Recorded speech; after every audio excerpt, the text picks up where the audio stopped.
मूसा बिन माइमोन एक बहुत बड़े यहूदी विचारक थे जिनका नाम माइमोनिडीज और रंबम भी था। वे पुराने जमाने के सबसे बड़े यहूदी दार्शनिक माने जाते हैं। उनके लिखे गए 14 हिस्सों वाले यहूदी कानून के संग्रह ने उन्हें अपने दौर का सबसे बड़ा धार्मिक जानकार बना दिया। उनका एक बहुत मशहूर किताब है जिसमें उन्होंने यहूदी सोच और धार्मिक बातें बहुत गहराई से समझाई हैं। वे धर्म और दुनिया के ज्ञान के बीच के झगड़े को सुलझाने की कोशिश करते हैं। उन्होंने यह भी बताया कि इंसान की समझ की कुछ सीमाएं होती हैं और कई चीजें जैसे खगोल शास्त्र और तत्वमीमांसा पूरी तरह सच पर नहीं टिकी है। माइमोनिडीज एक मशहूर डॉक्टर भी थे और कई बीमारियों और उनके इलाज पर किताबें लिखी। उनके बाद आने वाले कई दार्शनिकों ने उनकी किताबों पर बहुत कुछ लिखा और उनके विचारों ने कई बड़े सोचने वालों को भी प्रभावित किया। माइमोनिडीज का जन्म एक बहुत अच्छे परिवार में स्पेन के कोर्दोवा शहर में हुआ था। उस समय कोर्दोवा मुस्लिम शासकों के अधीन था और ज्ञान का बड़ा केंद्र था। बाद में वहां पर एक और मुस्लिम शासक आया जिसने गैर मुस्लिम लोगों को या तो धर्म बदलने, देश छोड़ने या जान देने के लिए मजबूर किया। माइमोनिडीज का परिवार वहां से निकलकर पहले स्पेन के दूसरे इलाकों में और फिर मोरक्को के फेज शहर में आ गया। यहीं पर माइमोनिडीज ने अपनी पहली किताब तर्क की कला लिखी। इसके बाद उन्होंने अपने धर्म की पहली बड़ी किताब पर काम शुरू किया जिसमें उन्होंने यहूदी धार्मिक कानूनों की व्याख्या। इस किताब में उन्होंने बहुत सी बातें बताई जैसे लिखित धार्मिक ग्रंथ के साथ साथ मौखिक परंपराएं और उनकी व्याख्याएं भी बहुत जरूरी हैं। माइमोनिडीज ने एक खास यहूदी धार्मिक किताब के एक अध्याय पर भी टिप्पणी की जिसमें उन्होंने यहूदी धर्म की 13 जरूरी बातें गिनाई जैसे भगवान का होना, उनका एक होना, भगवान का शरीर न होना, भगवान की हमेशा मौजूदगी, सिर्फ भगवान की पूजा, भगवान का शरीर न होना, भगवान का संदेश देना, मूसा का सबसे बड़ा पैगंबर होना। यह यहूदी धर्म में विश्वास की बातों को पहली बार इतने साफ तौर पर बताया गया था जिस पर बहुत बहस भी हुई। इसके बाद माइमोनिडीज मिस्र चले गए और वहीं रहने लगे। उन्होंने मिशने तोराह नाम की किताब लिखी जिससे वे हमेशा के लिए एक बड़े विचारक माने गए। इस किताब में उन्होंने यह बताया कि यहूदी कानून के हर हिस्से का कोई न कोई समझदारी भरा मकसद है, कोई भी। उनकी किताब का पहला भाग ज्ञान की किताब बहुत खास है जिसमें यहूदी विश्वास की बुनियादी बातें, अच्छे बुरे गुण, धार्मिक पढ़ाई की जरूरत, मूर्ति पूजा के कानून और सच्चे मन से पछताने की अहमियत बताई गई है। आखिरी भाग में यह बताया गया है कि मसीहा आएगा, देश की ताकत लौटाएगा, दुनिया में शांति लाएगा और सभी को ज्ञान और विज्ञान की पढ़ाई में आगे बढ़ाएगा।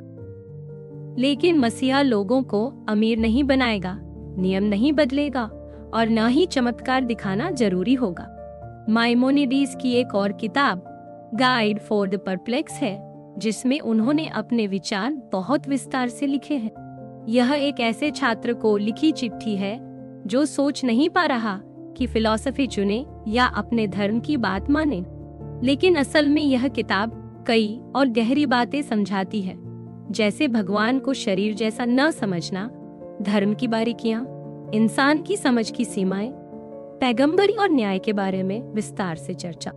माइमोनिडीज के मुताबिक यहूदी कानून का असली मकसद 2 चीजें हैं, शरीर और आत्मा को बेहतर बनाना। शरीर का सुधार आत्मा की भलाई के लिए है। आत्मा को सही सोच और सही ज्ञान से सुधारा जाता है। जितना ज्यादा ज्ञान उतना ही इंसान भगवान से प्रेम कर सकता है। सबसे बड़ा रुकावट यह है कि लोग धार्मिक किताब को सीधा साधा समझ लेते हैं जिससे भगवान को भी इंसान जैसा मान बैठते हैं और यही असल में गलत। इस किताब को लेकर हमेशा बहुत विवाद रहा है और कुछ लोगों ने इसे एक समय बैन भी कर दिया था। माइमोनिडीज ने जब सीधा साधा मतलब निकालने की बात को नकारा तो सवाल उठ गया कि क्या उनका तरीका सही है या फिर उन्होंने अपनी सोच में दूसरी विचारधारा को मिला दिया। इससे यह भी सवाल उठता है कि क्या असली मतलब आम लोगों को बताया जाना चाहिए या सिर्फ पढ़े लिखे लोगों तक ही सीमित रहना चाहिए। माइमोनिडीज की आखिरी 2 किताबें थीं। एक थी पुनर्जन्म पर लेख और दूसरी थी ज्योतिष पर पत्र। पहली किताब में उन्होंने ये सफाई दी कि वे पुनर्जन्म में भरोसा रखते हैं या नहीं। उन्होंने कहा कि असली सवाल यह नहीं है कि दोबारा जी उठना होगा या कैसे होगा, बल्कि असली बात यह है कि क्या ऐसा हो सकता है। दूसरी किताब उस समय लिखी गई थी जब बहुत से लोग यह मानते थे कि आसमान के तारे और ग्रह इंसानों की जिंदगी पर असर डालते हैं। माइमोनिडीज ने साफ कहा कि इसका कोई वैज्ञानिक आधार नहीं है और लोगों को इसे छोड़ देना चाहिए, चाहे धार्मिक किताबों में इसके बारे में कुछ भी लिखा हो। धीरे धीरे माइमोनिडीज पर काम का इतना बोझ बढ़ गया कि वे बहुत थक गए और मिस्र के फुस्तात शहर में उनका निधन हो गया। एक पुरानी कहावत है कि मूसा से मूसा तक कोई भी मूसा जैसा नहीं हुआ। माइमोनिडीज की सोच आम लोगों के लिए थोड़ी अलग है, क्योंकि वे सच्चाई को इतिहास से अलग मानते हैं। उन्होंने हमेशा कोशिश की कि हर चीज को एक सिस्टम में लाया जाए। उनके मुताबिक कुल 613 नियम सिर्फ 2 बातों के लिए हैं, एक भगवान में विश्वास करना और मूर्ति पूजा को छोड़ना। इन्हीं 2 नियमों को मानना असली एकेश्वरवाद है। उनके हिसाब से भगवान ऐसा होना चाहिए जो हर मायने में एक ही हो, हमेशा एक जैसा रहे और किसी भी चीज से बिल्कुल अलग हो। अगर कोई ऐसा भगवान नहीं मानता तो वह असल में मूर्ति पूजा ही करता है, चाहे बाकी सारे नियम माने या नहीं। मतलब ये कि अगर भगवान के बारे में गलत सोचकर उसकी पूजा की जाए तो वह पूजा नहीं मानी जाती। किताब की शुरुआत में माइमोनिडीज बताते हैं कि आदम के पास सबसे ऊंची समझ थी, जिसमें उसने भगवान को सही तरीके से जाना था। बाद में जब आदम की ये समझ खो गई तो अब्राहम ने इसे फिर से पाया। माइमोनिडीज का मानना है कि अब्राहम ने साबित किया कि भगवान न तो कोई शरीर है, न ही किसी शरीर में। ये बातें आगे इसहाक और याकूब तक पहुंची, लेकिन जब ये लोग मिस्र में रहे तो वहां की दूसरी सोचों ने इनका असर कम कर दिया। जब मूसा लोगों को गुलामी से बाहर लाए तो उनके सामने दिक्कत थी कि अगर सिर्फ दार्शनिक बातें बताई जाती तो लोग फिर भूल जाते। इसलिए मूसा ने लोगों को समाज के लिए ऐसे नियम दिए कि लोग हमेशा अपने इतिहास और असली एकेश्वरवाद को याद रखें। इसी वजह से 2 मुख्य नियमों के अलावा बाकी 611 नियम दिए गए ताकि लोग सच को समझ सके। माइमोनिडीज के हिसाब से यहूदी धर्म एक खास सोच पर टिका है। उनका कहना था कि असली परंपरा वही है जिसमें सच्चाई को समझा जाए। वे मानते हैं कि असली बात वही है जो सच को साबित करती है, चाहे जमाना कोई भी हो। माइमोनिडीज ने अपनी किताब की शुरुआत में ये समझाया है कि यहूदी परंपरा में जो दुनिया की शुरुआत की बातें हैं वही ग्रीक लोग अपने तरीके से भौतिकी के रूप में बताते हैं, और जो रथ की बात है वह ग्रीक लोग तत्वमीमांसा के नाम से समझाते। मतलब यहूदी परंपरा हमेशा से दार्शनिक रही है। दिक्कत यह है कि ये बातें आम लोगों के लिए बहुत मुश्किल है, इसलिए इन्हें कहानियों या उदाहरणों में बताया गया ताकि समझदार लोग अलग तरीके से समझें और आम लोग अलग तरीके से। माइमोनिडीज को लगा कि सीखने की असली परंपरा फिर से खो गई है। अब लोग भगवान को भी एक चीज समझकर उसकी पूजा करते हैं और सब कुछ सीधा साधा मतलब निकालकर अपनी बात सही मानते हैं। किसी को चाहिए था कि लोगों को फिर से उनकी असली परंपरा की सीख से जोड़ दे। असल में ये सच बातें सिर्फ इसलिए यहूदी नहीं है कि ये सिर्फ उनके लिए बनी है, बल्कि इसलिए क्योंकि सबसे पहले उन्होंने इन्हें खोजा। माइमोनिडीज ने तरक्की को वैसा नहीं माना जैसा आम लोग समझते हैं।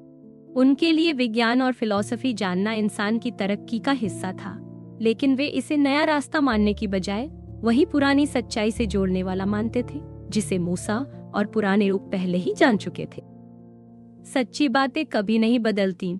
इंसान की तरक्की इस बात से नापी जाती है कि वह इन सच्चाइयों को कितना पहचानता और समझता है। इसी वजह से मसीहा का असली काम होगा इन सच्चाइयों को सिखाना और ऐसा माहौल बनाना कि ज्यादा से ज्यादा लोग इन्हें समझ सके। माइमोनिडीज के मुताबिक उनका बताया धर्म आम धर्म जैसा नहीं है। वे मानते हैं कि जब कोई पहली बार धार्मिक कहानियां और रोज की दुआएं सुनता है तो उसे भगवान को इंसान जैसा समझाने और इनाम की बातें जरूरी लगती है। वे बार बार बताते हैं कि धार्मिक किताबें लोगों की समझ की भाषा में बात करती हैं। अगर ऐसा न हो तो लोग इन्हें अपनाएंगे ही नहीं। लेकिन असली मकसद यही है कि एक दिन ये सब बातें इंसान के लिए मायने न रखें और वह इनसे आगे बढ़ जाए। उदाहरण के लिए धार्मिक किताबों में लिखा है कि किसी नबी ने या बुजुर्गों ने भगवान को देखा। माइमोनिडीज कहते हैं कि ये देखना असल में समझना है, जैसे कोई गणित का सवाल हल कर ले। जब भगवान के करीब होने की बात आती है तो इसका मतलब दिल से समझना है, न कि कोई जगह पास होना। कई बार लिखा है कि भगवान ने किसी नबी से बात की। इसका मतलब यह नहीं कि भगवान के पास बोलने वाला मुंह है, बल्कि इसका मतलब है कि नबी को भगवान की बात समझ में आई। किसी सपने में जो बातें आती हैं, वे भी असल में दुनिया और भगवान की सच्चाई को समझाने के लिए होती हैं। लोग पूछ सकते हैं कि क्या ये वही धर्म है जैसा पुराने नबियों का था, या माइमोनिडीज ने दार्शनिक सोच के हिसाब से इसे बदल दिया? माइमोनिडीज का जवाब है कि असली इंसानी कमाल दिमाग की पूरी समझ है, जो बिना सच की तलाश के हो ही नहीं सकती। धार्मिक किताब सच्चाई का खजाना है, चाहे वह हमेशा साफ न दिखे, लेकिन अगर कोई मतलब सच के खिलाफ जाता है तो वह सही नहीं है, चाहे वह कितना भी आसान क्यों न लगे। अगर कभी इंसानी समझ बढ़ जाए तो हमें अपने पुराने मतलब को छोड़कर किताबों को फिर से वैसे ही समझना होगा, वरना ये खुद से बेईमानी होगी। माइमोनिडीज एक कहानी में समझाते हैं कि जो इंसान हर वो बात समझ लेता है जो इंसान समझ सकता है, और जो भगवान की बातों में भी सबसे गहरी समझ हासिल करता है, वही। ये सिर्फ दिमाग का ही नहीं, आत्मा का भी कमाल है। माइमोनिडीज के हिसाब से यही वह मंजिल है जिसकी ओर धर्म के सारे नियम ले जाते हैं। इसमें असली खुशी है, लेकिन ये खुशी किसी चीज या बाहरी सुख से नहीं जुड़ी, बल्कि अंदर से आती है। माइमोनिडीज ने भगवान के होने को साबित करने के लिए कई तरीके बताए, जिसमें वे हमेशा दुनिया के हालात से शुरुआत करते हैं और फिर बताते हैं कि भगवान का होना जरूरी है। उनका कहना है कि अगर आसमान के तारे ग्रह हमेशा चलते रहते हैं तो ऐसा तभी हो सकता है जब कोई अनंत ताकत उन्हें चलाती रहे, क्योंकि हर चीज जो एक शरीर है उसकी ताकत सीमित है और वह हमेशा कुछ नहीं कर सकती। अनंत ताकत किसी शरीर में नहीं हो सकती, इसलिए भगवान कोई शरीर नहीं है, न ही उनमें कोई बंटवारा या बदलाव हो सकता है। अगर भगवान की ताकत अनंत है तो वो कहीं और से आई भी नहीं हो सकती। इसलिए तारे ग्रहों की हरकत को समझाने के लिए एक ऐसे अस्तित्व को मानना जरूरी है जो न तो शरीर है और न ही किसी शरीर की ताकत है। माइमोनिडीज मानते हैं कि इससे बस इतना पता चलता है कि भगवान है, लेकिन इससे ये नहीं पता चलता कि भगवान असल में क्या है। भगवान की एकता किसी भी और चीज जैसी नहीं है, न किसी इंसान जैसी, न किसी गिनती जैसी, न ही किसी और चीज जैसी। भगवान का मतलब है एक ऐसी सरल और साफ चीज जिसमें कोई टुकड़े या बंटवारा नहीं है। किसी भी तरफ से देखो वो एक ही है, उसमें कोई अलग अलग हिस्से या गुण नहीं है। माइमोनिडीज के मुताबिक भगवान के बारे में अलग अलग गुण जोड़ना भी ठीक नहीं है। जैसे ये कहना कि भगवान सब कुछ जानते हैं, सबसे ताकतवर है या सबसे अच्छे हैं, ये सब मानना कि उनके पास अलग अलग गुण हैं, जबकि भगवान में कोई बंटवारा हो ही नहीं सकता।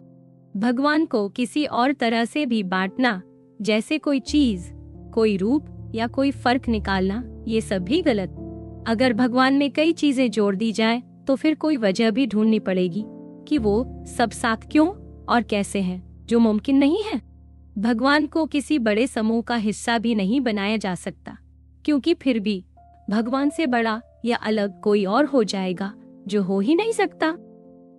भगवान के लिए कोई परिभाषा नहीं बनाई जा सकती, इसलिए हम ये नहीं कह सकते कि भगवान असल में क्या है। अगर कोई कहता है कि भगवान सबसे बुद्धिमान या सबसे ताकतवर है, तो भी यह मानना गलत है कि भगवान की ताकत या बुद्धि हमारे जैसी है।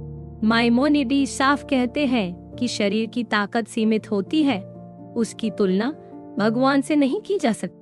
अगर हम तुलना करने लगे तो सवाल उठता है कि शरीर की ताकत कहाँ से आती है, जबकि भगवान पर यह लागू ही नहीं होता। इसलिए ये कहना भी सही नहीं है कि भगवान की ताकत, जीवन, ज्ञान या इच्छा हमारी तुलना में ज्यादा है, क्योंकि भगवान किसी भी तरह से हमारी जैसी चीजों में नापे नहीं जा सकते। भगवान को किसी भी बनिस्बत में देखना या तुलना करना मुमकिन नहीं है। अगर कोई कहता है कि भगवान जिंदा है या भगवान ताकतवर है, तो असल में अगर हम इन बातों को आम तरीके से समझें तो ये बातें सही नहीं है। माइमोनिडीज बताते हैं कि इन बातों को वैसे नहीं बल्कि उल्टा समझना चाहिए।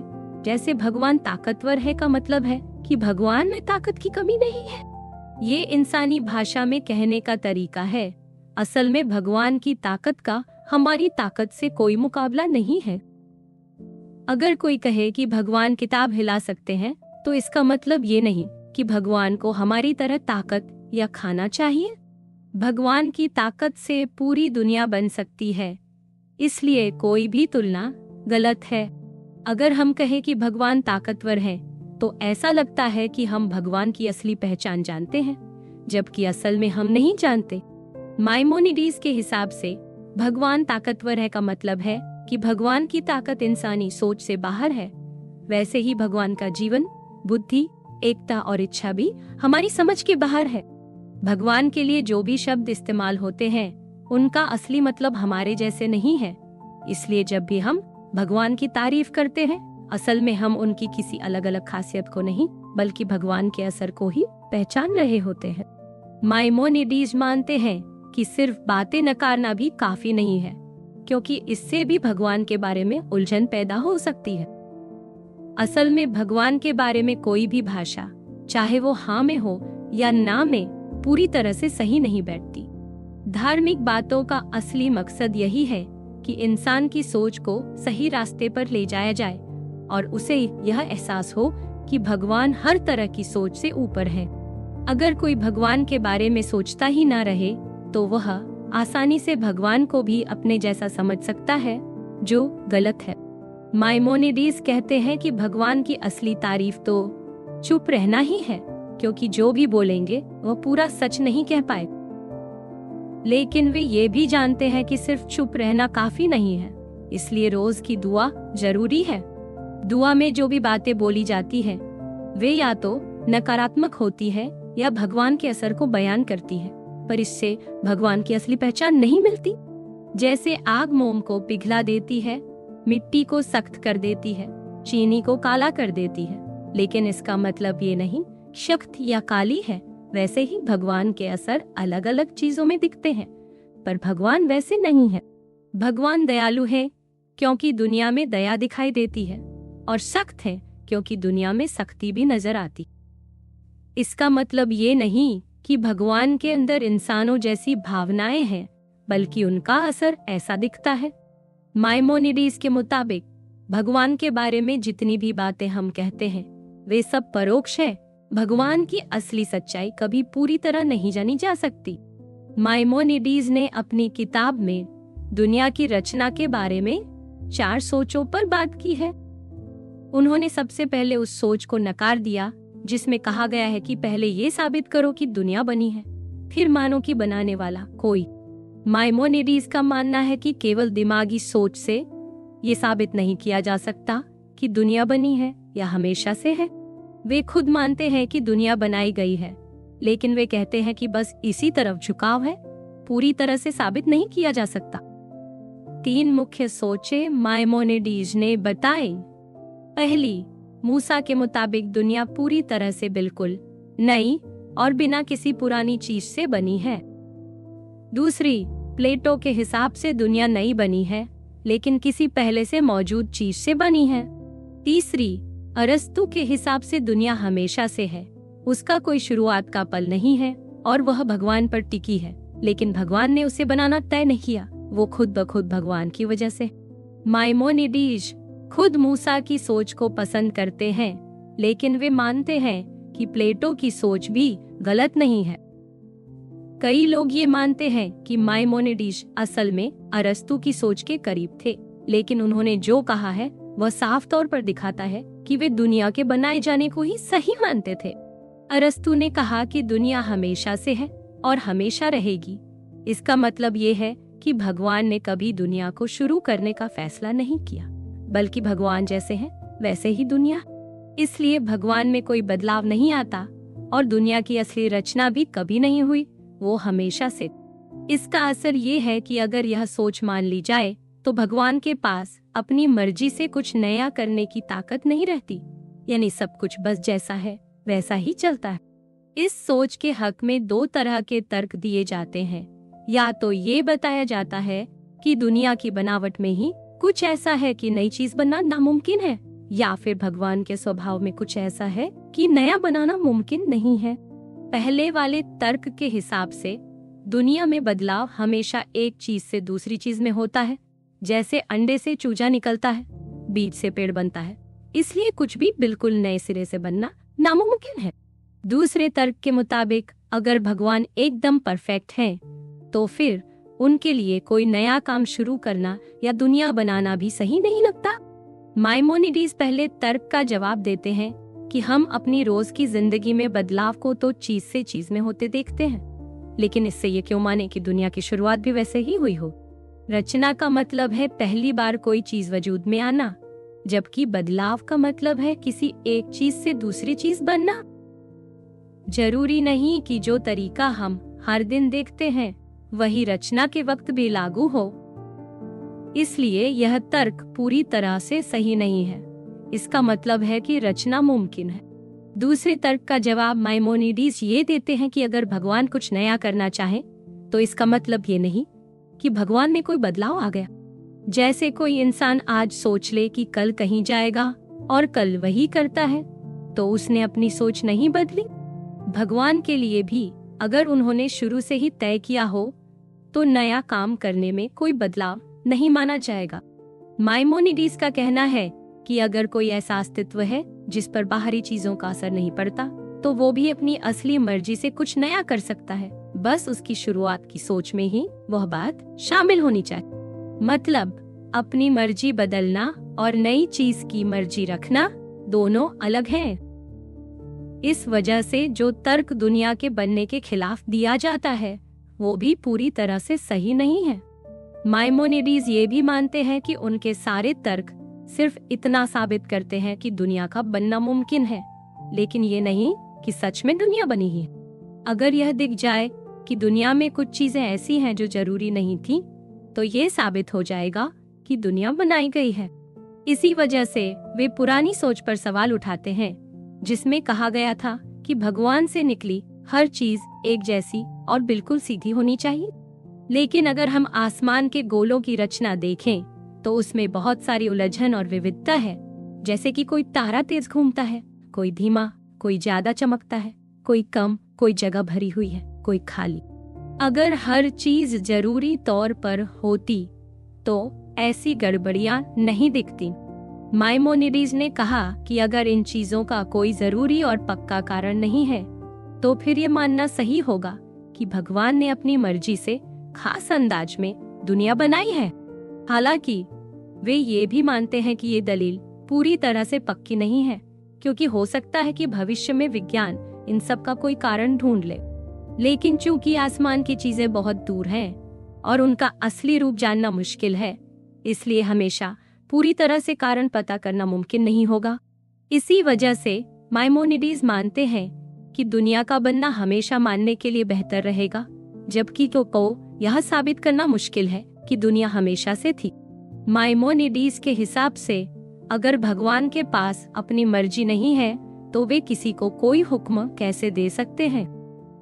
इसके अलावा अगर माना जाए कि दुनिया बनी है तो धार्मिक किताबों के मुताबिक समझना भी आसान रहता है। माइमोनिडीज मानते हैं कि मूसा की सोच सबसे सही है, जबकि प्लेटो की सोच भी चल सकती है। कुछ लोग मानते हैं कि माइमोनिडीज ने मूसा के हक में बहुत मजबूत तर्क नहीं दिए, लेकिन वे खुद कहते हैं कि इंसान की समझ की एक हद है और इसी हिसाब से यह सबसे मजबूत तर्क है जो दिया जा सकता है। माइमोनिडीज ने कई बार अरस्तु की तारीफ की, लेकिन जब तर्क दूसरी दिशा में जाते हैं तो वे उससे अलग राय बना लेते हैं। माइमोनिडीज मानते हैं कि सबसे ऊंची समझ तो वही है जो भगवान और धर्म की सच्ची बातें पहचान ले। सही व्यवहार चाहे किसी इंसान के लिए हो या पूरे समाज के लिए, उसी समझ तक पहुंचने का तरीका है। राजनीति के स्तर पर इसका मतलब ये है कि सरकार का काम सिर्फ लोगों की जान और माल की हिफाजत करना नहीं है, बल्कि सबको धर्म की पढ़ाई देना भी है, और कुछ लोगों को तो बहुत गहराई तक यह ज्ञान हासिल करवाना। एक इंसान के लिए इसका मतलब है कि अच्छे बुरे का ख्याल रखना खुद में कोई मकसद नहीं, बल्कि अपनी आदतों पर काबू रखना और ऐसा माहौल बनाना है जिसमें पढ़ाई और समझ बढ़ सके। जहां दिमाग की समझ सच और झूठ के बारे में होती है, वहीं अच्छे बुरे का ज्ञान समाज में माने जाने वाले नियमों पर टिकता है। माइमोनिडीज के मुताबिक आदम के पास भगवान की समझ थी, लेकिन उसे यह नहीं पता था कि नंगे रहना गलत है। यह ऐसी बात है जो विज्ञान से नहीं, बल्कि समाज की परंपरा और शर्म से आती है। धर्म के कानून भी चाहे कुदरती न हो, लेकिन इंसान की जिंदगी में जरूरी हो जाते हैं। इनका मकसद है कि समाज में इंसानियत बनी रहे। इसीलिए माइमोनिडीज मानते हैं कि धर्म के कानून को भी गहराई से समझना चाहिए, क्योंकि यह भी भगवान की सोच का हिस्सा है। माइमोनिडीज की असली सोच उनकी 8 बातें नाम की किताब से शुरू होती है, जिसमें उन्होंने यह बताया कि जैसे शरीर बीमार या स्वस्थ हो सकता है, वैसे ही आत्मा भी। जैसे बीमार शरीर को डॉक्टर की जरूरत होती है, वैसे ही बुरी आत्मा वाले को समझदार हाकिम या गुरु की जरूरत होती है। उनकी किताबों में बार बार बताया गया है कि यहूदी धर्म के कानून आत्मा और उसकी भलाई को समझकर ही बनाए गए हैं। इनका सबसे बड़ा मकसद है किसी भी आदत या स्वभाव में बीच का रास्ता अपनाना। उनका कहना है कि अच्छाई वह है जो 2 गलत चीजों के बीच संतुलन में रहती है, एक बहुत ज्यादा और एक बहुत कम। माइमोनिडीज मानते हैं कि हर इंसान अलग होता है और कभी कभी उसे बीच का रास्ता छोड़कर इलाज के लिए किसी एक तरफ ज्यादा झुकना भी पड़ सकता है। लेकिन अच्छे स्वभाव की आदत बार बार प्रैक्टिस से ही आती है। समझदार गुरु ऐसे काम और आदतें बताएगा जिन्हें बार बार करने से इंसान के स्वभाव में खुद ब खुद आ जाए। अगर कोई इंसान गलत आदतें अपना लेता है तो हाकिम को वैसे ही इलाज करना चाहिए जैसे शरीर की बीमारी में किया जाता है, यानी संतुलन दोबारा लाना। माइमोनिडीज मानते हैं कि उनकी सोच खुद ही सही है और इसे नबियों और बुद्धिमान लोगों की बातों से भी निकाला जा सकता है। वे यह भी कहते हैं कि जैसे भगवान का काम सबसे सही है, जिसमें कोई ज्यादा या कम नहीं है, वैसे ही अच्छा हाकिम भी समाज को संतुलन में रखे। माइमोनिडीज ने साफ कहा है कि यहूदी कानून कभी भी लोगों से यह नहीं कहता कि वे अपनी सेहत को नुकसान पहुंचाएं, अकेले रहें, भूखे रहें या खुद को तकलीफ दें। जो लोग नाजीर बनते हैं यानी बहुत सख्त नियम अपनाते हैं, उनके बारे में भी शक के साथ देखा जाता। असली मायने में जरूरी बातें हैं अच्छी समझ, दयालुता और नरमी। इन सब का मकसद है कि इंसान के स्वभाव में संतुलन रहे। लोगों को कहा गया है कि वे दान दें, अपने माता पिता का सम्मान करें, गलत रिश्तों से बचें, नफरत न करें, बदला न करें, बदला न लें और कुछ चीजें ना खाएं ताकि उनमें अच्छी आदतें बने। त्योहारों में भी कभी खुशी मनाने को कहा गया है और कभी थोड़ा संयम रखने को, लेकिन कभी भी सिर्फ आदेश मानने के लिए कोई काम नहीं करवाया गया।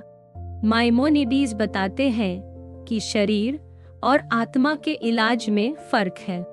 डॉक्टर हर किसी का इलाज अलग अलग करता है, लेकिन कानून सबके लिए एक जैसा नियम बनाता है। कानून का काम है ऐसा नियम बनाना जो सब पर बराबर लागू हो सके, न कि हर किसी के लिए अलग अलग। जैसे शराब पीकर गाड़ी चलाने की सीमा सबके लिए एक जैसी तय की जाती है, भले ही किसी पर जल्दी असर हो या देर से, लेकिन कानून सबके लिए बराबर रहता है। माइमोनिडीज की सोच में ये भी आता है कि कभी कभी अच्छे स्वभाव के बीच के रास्ते से हटकर ज्यादा ऊंचे स्तर पर जाना भी जरूरी हो सकता है। जैसे कोई बहुत विनम्र हो जाए तो उसे संत कहते हैं, और जो बस विनम्र हो। पुराने संत अपने स्वभाव को बीच के रास्ते से थोड़ा इधर उधर ले जाते थे, जैसे कुछ मामलों में एकदम सख्त और कुछ में बहुत नरम। इसी को कानून से आगे जाना कहा गया है। गुस्से के मामले में भी माइमोनिडीज का कहना है कि कभी कभी सही जगह सही समय पर गुस्सा आना जरूरी है। अगर कोई इंसान हर बात चुपचाप सह लेता है तो उसमें भी कमी मानी जाती है। अच्छाई वही है जो जरूरत के मुताबिक हो, ना बहुत ज्यादा ना बहुत कम। माइमोनिडीज का मानना है कि गुस्सा बहुत ही खराब आदत है।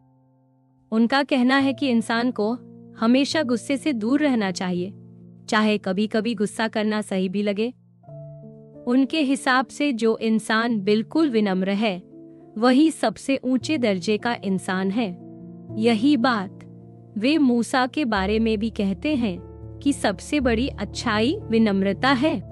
माइमोनिडीज यह भी बताते हैं कि जब इंसान पूरी कायनात, फरिश्तों से लेकर छोटे छोटे जीवों तक सबकी गहराई से समझ करता है और भगवान की समझ देखता है तो उसका भगवान से प्यार और बढ़ जाता है।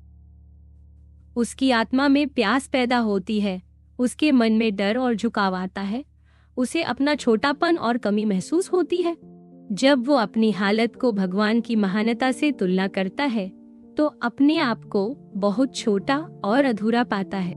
माइमोनिडीज ये नहीं कह रहे कि कुदरत में संतुलन गलत है, बल्कि ये कह रहे हैं कि कभी कभी इंसान की असली भलाई एक हद से भी आगे जाने में है। जैसे मूसा ने 40 दिन और रात बिना पानी के पहाड़ पर बिताए। उनका ध्यान इतना गहरा था कि शरीर की सारी जरूरतें जैसे रुक गई। उनके हिसाब से असली मंजिल रोजमर्रा की समझदारी नहीं, बल्कि भगवान के सामने विनम्रता और सम्मान है। कई बार माइमोनिडीज कहते हैं कि हमारा असली मकसद भावनाओं को काबू में रखना नहीं, बल्कि उनसे ऊपर उठ जाना है। जैसे भगवान पर कोई भावना असर नहीं करती, वैसे ही इंसान को भी हर फैसले में बस सही गलत देखना चाहिए, न कि अपनी भावनाओं के हिसाब से। कभी कभी इंसान को दिखाने के लिए गुस्सा करना पड़ सकता है, लेकिन दिल से उसे पूरी तरह शांत रहना चाहिए। तो सवाल आता है कि संतुलन और मन की सेहत का क्या हुआ? माइमोनिडीज मानते हैं कि ये सब जरूरी है, लेकिन असली मंजिल नहीं है। अगर कोई बीमार, डरपोक या बेकाबू है तो वह भगवान से प्यार और गहराई से जुड़ नहीं सकता। लेकिन आखिर में असली भलाई सिर्फ रास्ता है। असली मंजिल तो भगवान की सच्ची समझ और उसकी याद में डूब जाना है। माइमोनिडीज मानते हैं कि फिलॉसफी इंसान के दिमाग और दिल दोनों का इलाज करती है। असली बात यह है कि जिन चीजों को हम बहुत अहमियत देते हैं, पैसा, कपड़े, जमीन, वो सब अस्थायी हैं और आखिर में कुछ काम नहीं आती। इसलिए असली समझ यह है कि इंसान सब छोड़कर भगवान की तरफ ध्यान लगाए और उसकी महिमा में खो जाए, तब उसकी सोच और उसके स्वभाव का फर्क भी मिट जाता है।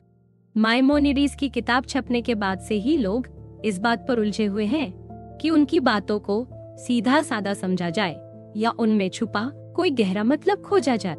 माइमोनिडीज ने चमत्कारों और सीधी सीधी बातों पर कम जोर दिया और माना कि बहुत सी बातें सिर्फ इशारे में कही जाती हैं, ताकि हर इंसान अपनी समझ के हिसाब से मतलब निकाल सके। उनका मानना था कि कुछ बातें सबके सामने नहीं बताई जानी चाहिए, बल्कि सिर्फ उसी को समझाई जानी चाहिए जो सच की तलाश खुद करना चाहता हो। उनके हिसाब से धार्मिक किताबों और बाकी लिखावटों का असली मतलब कई बार ऊपर से दिखने वाले मतलब से अलग होता है, क्योंकि हर पढ़ने वाले की समझ अलग होती है। माइमोनिडीज ये भी मानते हैं कि कभी कभी लेखक को अपनी बातों में खुद से विरोध करना भी जरूरी होता है। उन्होंने 2 वजहें बताई जिनसे लेखक खुद को विरोध में डाल सकता है। पहली तो ये है कि कभी कभी टीचर को अपने छात्र की समझ के हिसाब से बात कहनी होती है, और जैसे जैसे छात्र की समझ बढ़ती है बात बदल जाती है। दूसरी वजह यह है कि जब कोई बहुत मुश्किल बात समझानी हो तो एक बार एक तरीके से समझाया जाता है और दूसरी बार दूसरे तरीके से। ऐसी हालत में जरूरी है कि आम लोग इस विरोधाभास को न समझ सके, इसलिए लेखक कोई तरीका अपनाता है ताकि ये विरोध छुपा रहे। इस वजह से सवाल उठते हैं, क्या माइमोनिडीज सच में अपनी लिखी बातों में ऐसे विरोध करते हैं? अगर हाँ तो कहाँ? और जब दो बातें उलट हों तो कौन सी उनकी असली सोच है? कुछ लोगों का कहना है कि माइमोनिडीज की लिखावट में ऐसे विरोध बहुत हैं और जितना ज्यादा वे किसी सोच का सबूत देते हैं उतना ही लगता है कि शायद वे उससे सहमत नहीं हैं। सब मानते हैं कि उनकी लिखावट में कई गहरे इशारे होते हैं और वे किसी एक ही जगह अपनी सारी बात कभी नहीं रखते। सवाल बस इतना है कि क्या माइमोनिडीज का असली मतलब और भी छुपा हुआ है? मिसाल के तौर पर, जब वे अरस्तु की सोच की आलोचना करते हैं, क्या वे सच में रचना में भरोसा करते हैं या सतह पर की गई बात के पीछे भी कोई और सोच है? अक्सर एक सवाल से कई और सवाल पैदा हो जाते हैं। आजकल ज्यादातर लोग मानते हैं कि उनकी बातें उतनी छुपी नहीं हैं जितना पहले समझा जाता था। आखिरकार माइमोनिडीज की फिलॉसफी कैसी है? यह इस पर निर्भर करता है कि सामने वाला खुद किस नजर से सोचता है। जो लोग भगवान को मानते हैं उनके लिए माइमोनिडीज सही है जब वे कहते हैं कि कुछ बातें, जैसे दुनिया का बनना, दिमाग से पूरी तरह साबित नहीं की जा सकती और भगवान को इंसान जैसा मानना गलत। लेकिन समस्या ये है कि भगवान को हर तरह से अलग और अनजाना बताकर आम आदमी के लिए भगवान को समझना बहुत मुश्किल हो जाता है। अगर कोई आदमी सिर्फ विज्ञान में भरोसा करता है तो उसे लगेगा कि माइमोनिडीज ने विज्ञान की बातें नजरअंदाज कर दी और पुराने तरीके जैसे भगवान की मर्जी से दुनिया का बनना मान ली। माइमोनिडीज खुद हमेशा यही कहते रहे कि सबसे मजबूत तर्क जहां भी जाता है उसे मानना चाहिए।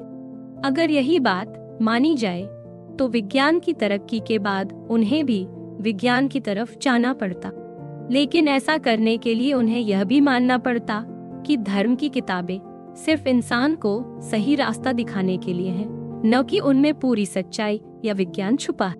माइमोनिडीज के लिए यह बिल्कुल मंजूर नहीं होता।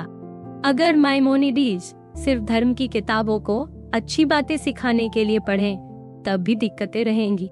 माइमोनिडीज की सोच यह थी कि भगवान के करीब वही पहुंच सकता है जिसके पास ज्यादा ज्ञान है। इसका मतलब है कि जो लोग किसी वजह से आगे की पढ़ाई नहीं कर सकते, वे भगवान से उतना जुड़ नहीं सकते। आज की सोच में जहां सबको बराबरी चाहिए, यह बात बहुत लोगों को पसंद नहीं आती। अगर कोई भगवान में विश्वास नहीं रखता तो माइमोनिडीज की सोच में यह दिखता है कि अगर आप भगवान को बिल्कुल इंसान जैसा ना माने तो भगवान के बारे में कुछ भी जानना मुमकिन नहीं है। ऐसा भगवान जिसे हम समझ ही न सके, आखिर उसमें इंसान या धर्म के लिए क्या मायने रह जाता है? माइमोनिडीज का मानना था कि इंसान की समझ भगवान की समझ के आगे कुछ भी नहीं। जैसे पुराने जमाने में एक दार्शनिक से पूछा गया था कि जब वे सबसे बुद्धिमान माने जाते हैं तो भी खुद को अनजान क्यों मानते हैं? उनका जवाब था, मैं इसलिए समझदार हूँ क्योंकि मुझे पता है कि भगवान की समझ के आगे मेरी समझ की कोई कीमत नहीं। माइमोनिडीज भी यही कहना चाहते हैं कि असली समझ तो वही है जिसमें इंसान भगवान की महानता के आगे खुद को छोटा माने। शायद इसी वजह से माइमोनिडीज भगवान, रचना और रहस्य जैसी बातों पर कोई 100% पक्की बात नहीं कह पाए, बल्कि बस अपनी राय या समस्या को ईमानदारी से सामने रखा। बहुत लोगों का मानना है कि माइमोनिडीज खुद भी उन्हीं उलझे हुए लोगों में से थे जिनके लिए उनकी किताब लिखी गई। अगर खुले दिल से देखा जाए तो माइमोनिडीज की सोच इसलिए ऐसी है क्योंकि वे जानते थे कि बहुत कम लोग इससे पूरी तरह संतुष्ट हो पाएंगे। फिर भी उनकी बातें बहुत गहरी हैं और आज भी कई लोगों के लिए सोच का एक मजबूत रास्ता है।